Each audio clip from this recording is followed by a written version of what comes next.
Vamos a um assunto agora um pouco polêmico que circula muito nas redes sociais. O ministro Gilmar Mendes, do Supremo Tribunal Federal, voltou para absolver uma mulher denunciada por portar 0,8 grama de cocaína e 2,3 gramas de maconha.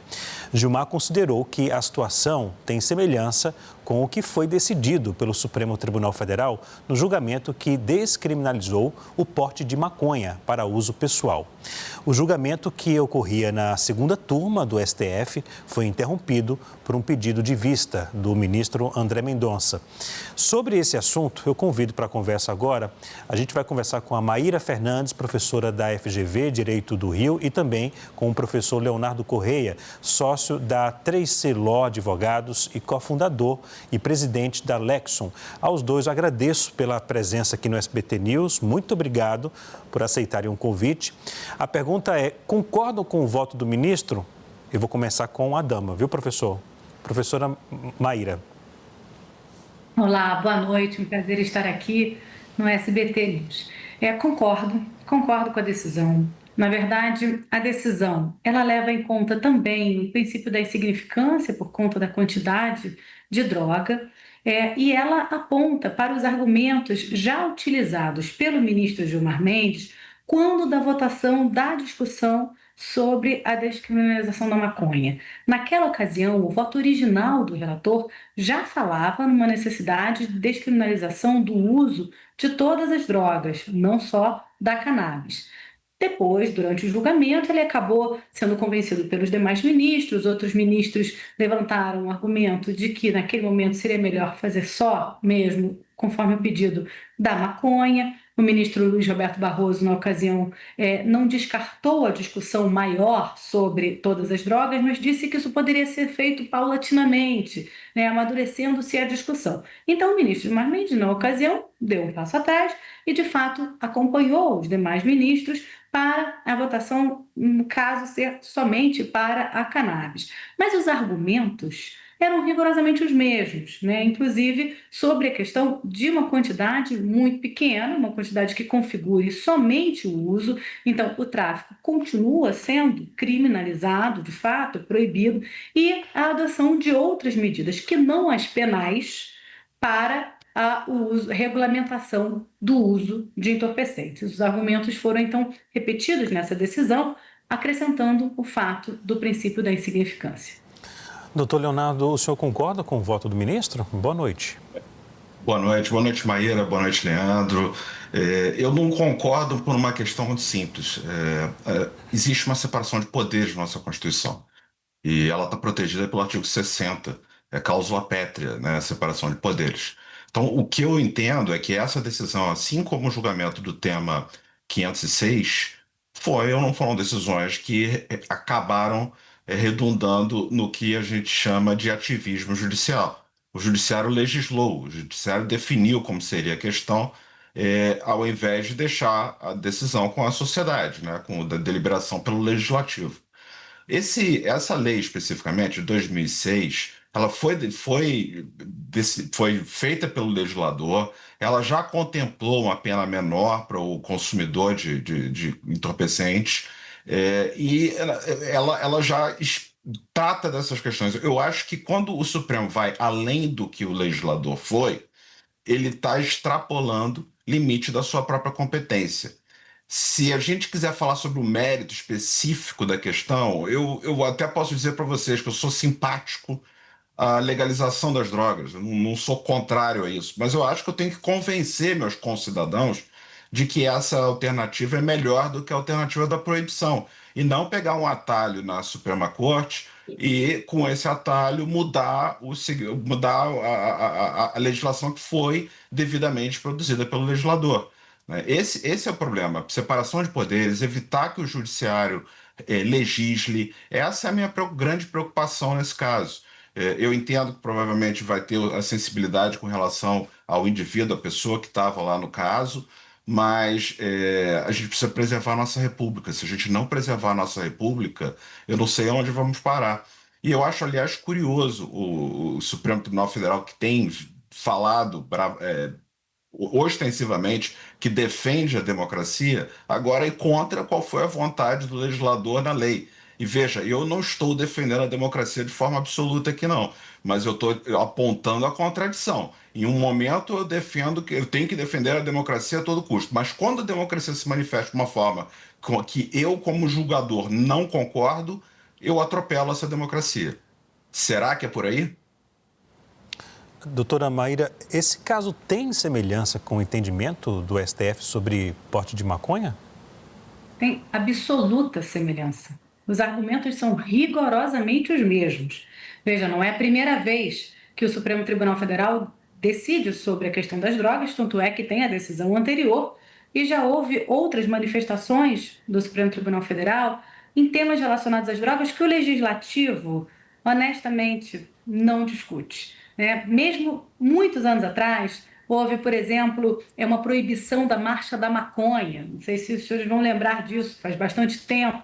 Foi o Supremo Tribunal Federal que entendeu sobre a liberdade de manifestação e expressão e autorizou as marchas da maconha em todo o país e várias outras. Não é a primeira decisão do Supremo, que é uma decisão que nós chamamos contramajoritária, né? Ele assim decidiu na união homoafetiva, ele assim decidiu na questão do aborto, ele tem uma série de exemplos que ele tem atuações nessas ações de inconstitucionalidade ou constitucionalidade, que são ações que têm um efeito geral, um efeito erga omnes, nós chamamos, um efeito para todos os cidadãos e muda, de fato, um entendimento, né, pela mais alta corte do país sobre determinada questão. Nesse caso de agora, a decisão não foi em uma ação como essa, que é a ação que a gente chama de constitucionalidade, né? Que é a ação que busca declarar a constitucionalidade ou a inconstitucionalidade de uma lei. Foi num caso concreto.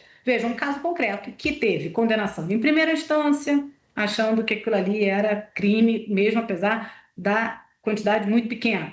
Depois, segunda instância, depois a STJ e chega ao Supremo. Num caso concreto, ele achou que não deveria ter o efeito penal daquela circunstância, que aquele uso daquela substância tão pequena não deveria acionar o direito penal criminalizador. E esse argumento ele já usou na discussão da lei de drogas. E o que ele disse? Que a questão do uso é uma questão privada. É uma questão que deve ser tratada como uma questão de saúde e que merece ser regulamentada, sim, pelo Estado.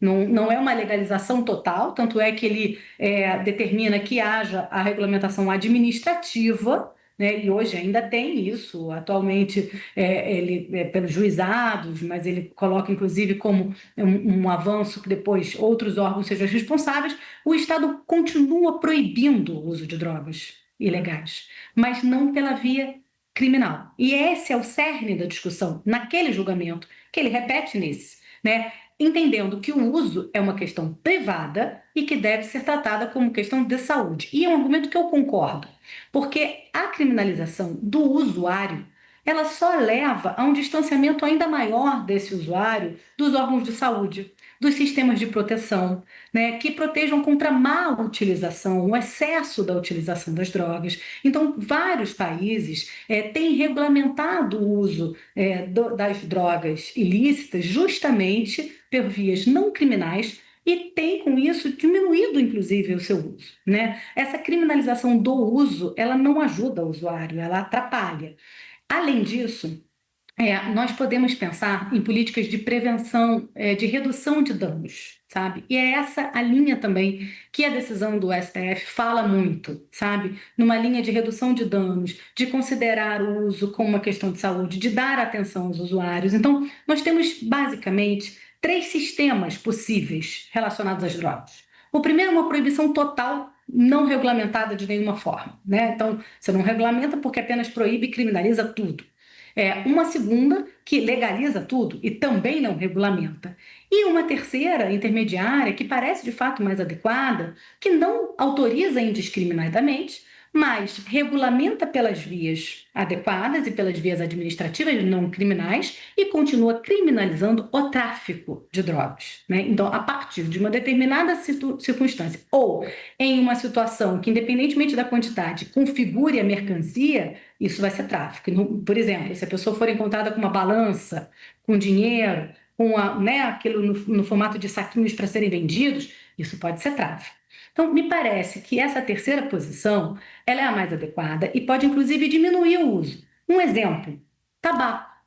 De uns anos para cá, o uso de cigarro por maiores de idade diminuiu absurdamente. Por quê? Porque o cigarro foi proibido em determinadas áreas fechadas, porque temos campanha anti-tabagismo, todo cigarro vem com um dizer. Então, campanhas nesse sentido e regulamentações administrativas podem levar, inclusive, à diminuição de um uso indiscriminado dessas substâncias.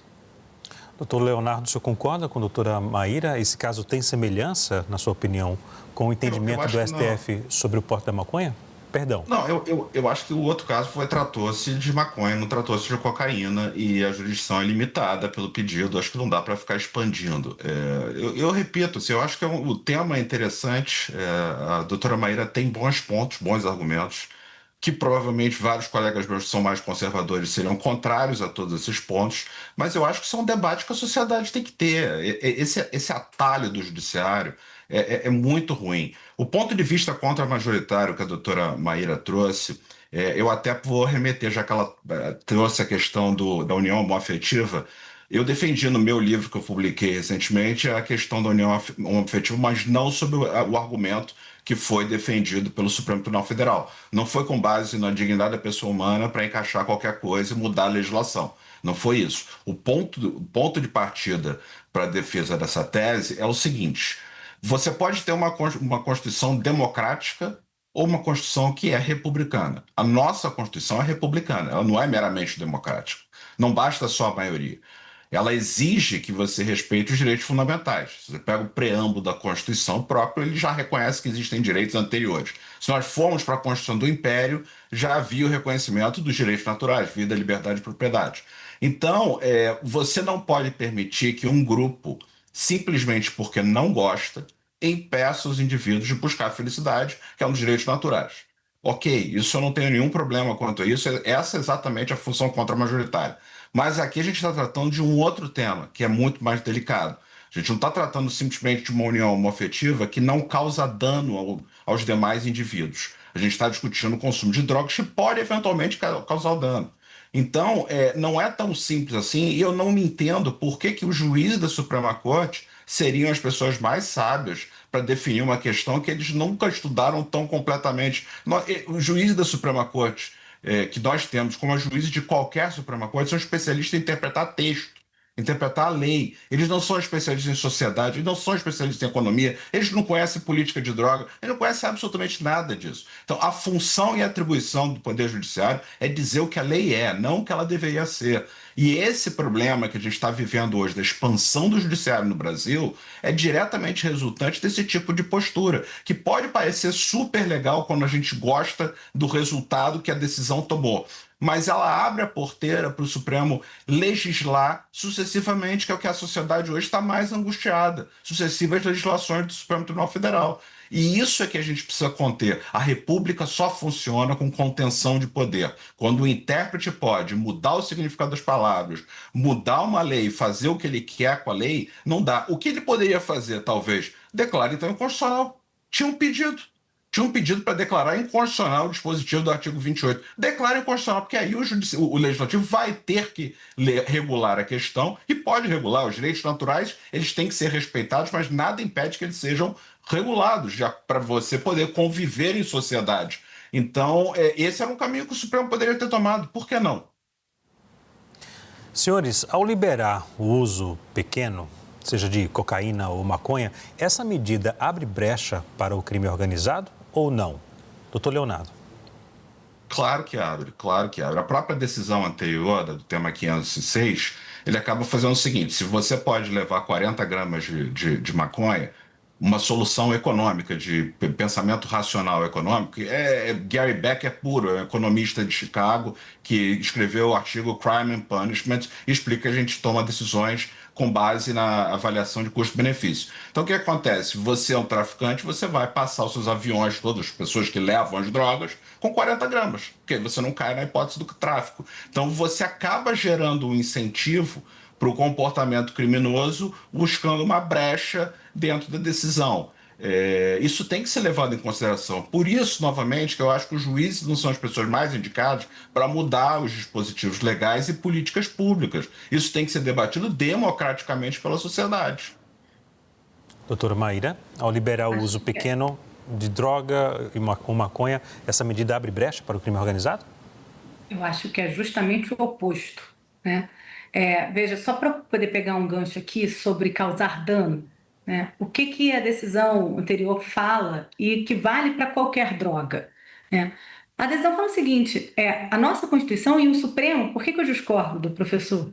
Porque o Supremo, como guardião da Constituição, ele também faz essa interpretação da lei de acordo com a nossa Constituição, de acordo com os nossos princípios fundamentais, estruturantes de um Estado democrático de direito, dentre os quais o da privacidade, o da autonomia, né, de todos os indivíduos, e ele faz essa distinção justamente entre o que causa dano para a própria pessoa e o que causa dano a outrem.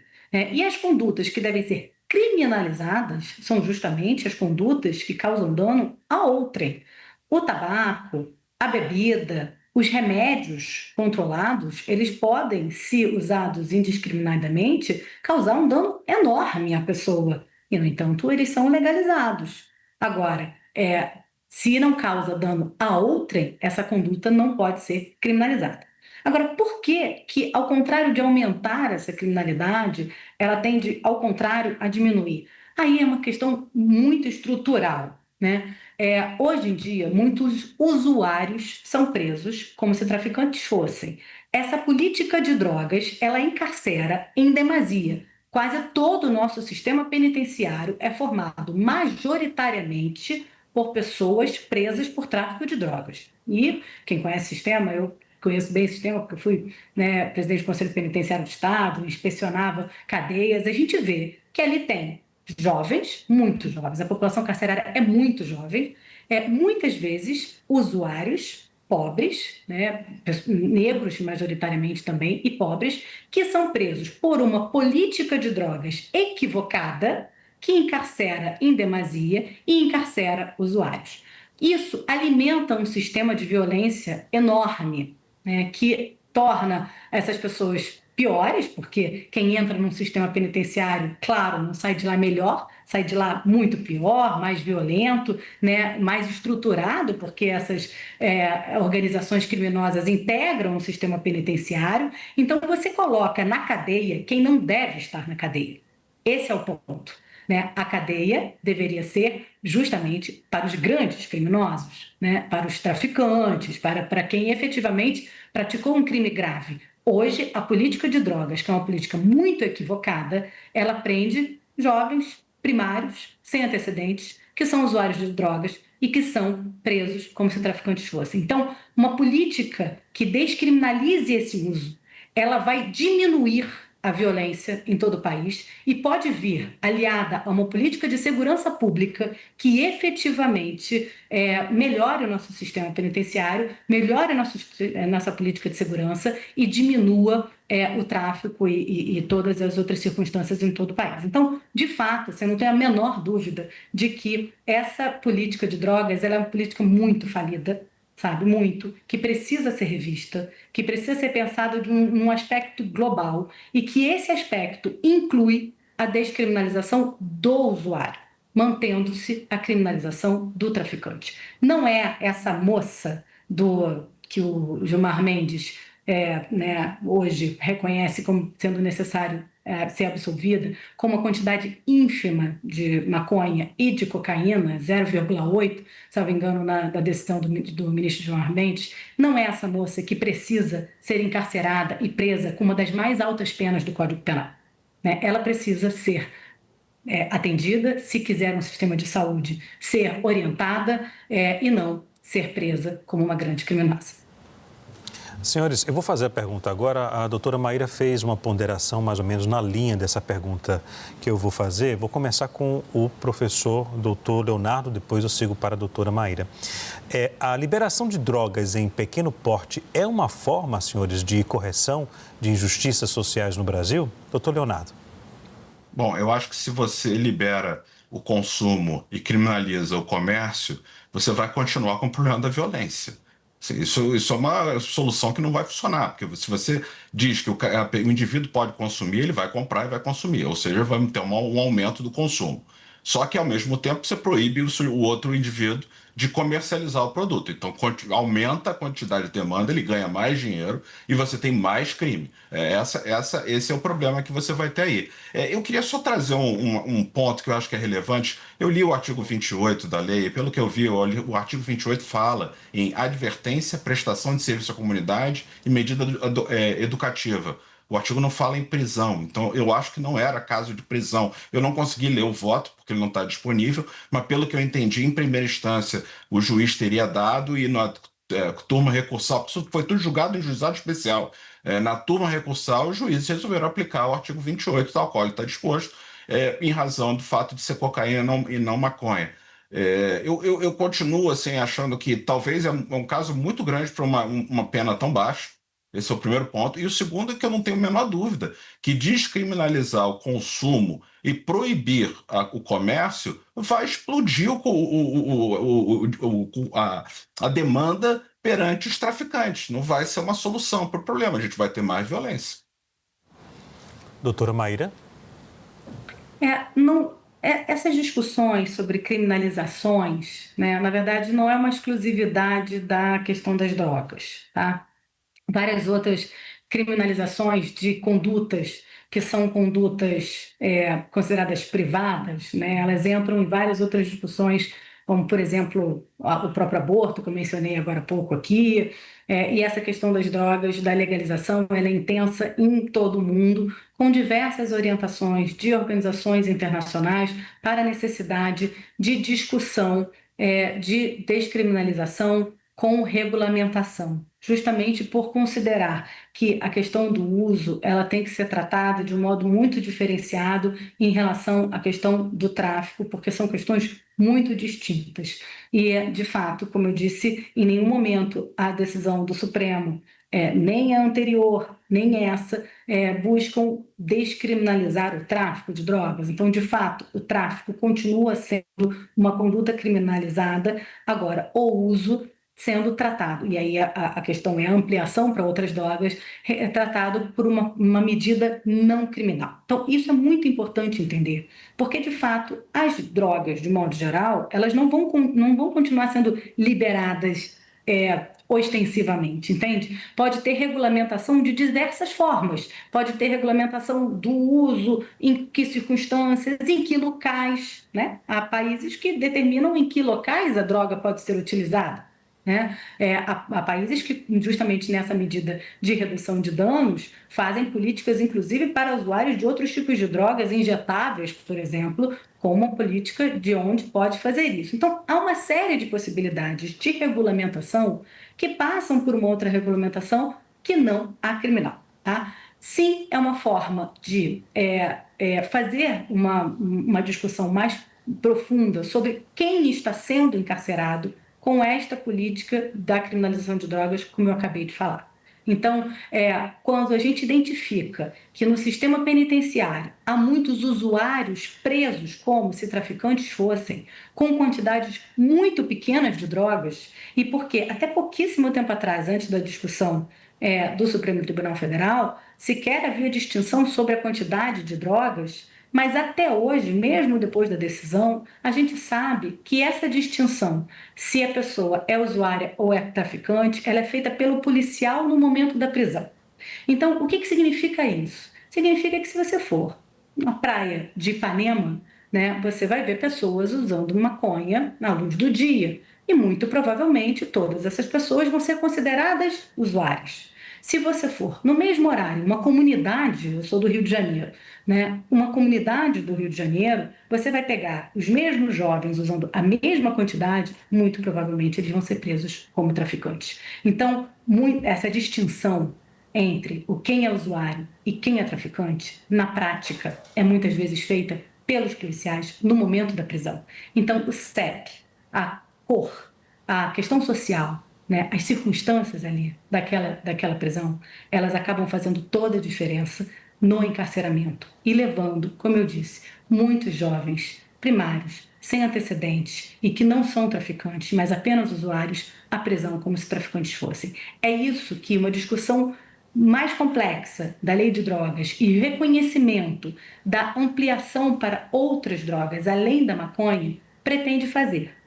O ministro Gilmar Mendes já tinha levantado essa discussão, dizendo que não via tanta diferença entre a maconha e outras drogas, como a cocaína, né, para essa distinção entre usuário e traficante, e que por ele, num primeiro momento, ele entendia que poderia ser ampliado. Eu concordo com este primeiro voto, embora eu compreenda que o STF tenha, naquele momento, decidido fazer a discussão paulatinamente. Agora, quem sabe já não é o momento, depois do amadurecimento daquela decisão, de nós avançarmos a discussão, sim, para o uso de cocaína, porque os argumentos são rigorosamente os mesmos, né? O de que a autonomia individual da pessoa, ela tem que ser o cerne para evitar a criminalização do usuário. Eu repito, isso deu certo em questões como bebida, como tabagismo, né? Evitando o consumo, né, diminuindo o consumo de tabaco com leis que não são criminais. Então, a gente pode fazer a mesma coisa com uma lei, uma adoção de uma decisão que não vem sozinha, sabe? Ela vem com campanhas publicitárias, ela vem com campanhas do governo, né? Ela vem com conscientização da população, ela vem com a população podendo bater as portas de um serviço de saúde e dizer: sou usuária de cocaína, preciso de ajuda, quero parar de usar. Então, com a descriminalização, né, e a conscientização de que o usuário deve ser tratado como uma questão de saúde, ele pode procurar esse sistema de saúde. Se nós continuarmos mantendo uma ideia de criminalização, ele nunca vai achar que o sistema de saúde é um lugar para ele. Ok. Senhores, só para poder a gente equilibrar um pouco o tempo, eu vou conceder somente 30 segundos ao doutor Leonardo, para poder a gente encerrar. Pode ser, doutor Leonardo? Pode. Eu acho que o ponto, os argumentos são todos sensíveis, todas as pessoas podem concordar ou discordar e podem ser debatidos em sociedade. O meu problema é esse tipo de decisão sendo tomada pelo Supremo Tribunal Federal. Aí o Supremo Tribunal Federal decide se pode usar maconha, se não pode, se pode usar cocaína, se não pode, se fulano pode falar isso, se não pode falar aquilo, ou se vai ser bloqueado o perfil de alguém, ou se... Todas essas decisões estão sendo tomadas pelo Supremo Tribunal Federal. E quem são os juízes para tomar esse tipo de decisão? Eles estudaram direito, eles conhecem a interpretação de textos jurídicos. Eles não são o oráculo profundo da sociedade. A sociedade tem que debater. Ok. Senhores, a nossa conversa foi muito polida, foi muito cordial e cada um apresentou elementos relevantes que acredito que a nossa audiência conseguiu formar a opinião, ouvindo cada um. Eu agradeço demais a presença da doutora Maíra Fernandes e também do doutor Leonardo Correia. Uma boa noite e até a próxima. Boa noite, professor. Boa noite, Leandro. Boa noite, obrigado. Um abraço em cada um. Olha, eu vou chamar agora a Basília Rodrigues, lá de Brasília, porque ela tem informações atualizadas sobre o caso do Banco Master. Por favor, Basília, atualiza pra gente. Então, troca. Olha, muitas informações estão chegando aqui, Leandro. Eu trouxe uma informação até mais atualizada do que essa da defesa de Vorcaro. Daniel Vorcaro vai prestar depoimento à Comissão de Assuntos Econômicos no próximo dia 24. A comissão, que é do Senado, comandada pelo senador Renan Calheiros, foi procurada pela defesa de Vorcaro. Essa é uma informação que acaba de chegar aqui por meio de fontes, informação nova que a gente publica aqui no News Noite. Para quem está acompanhando a gente no SBT News,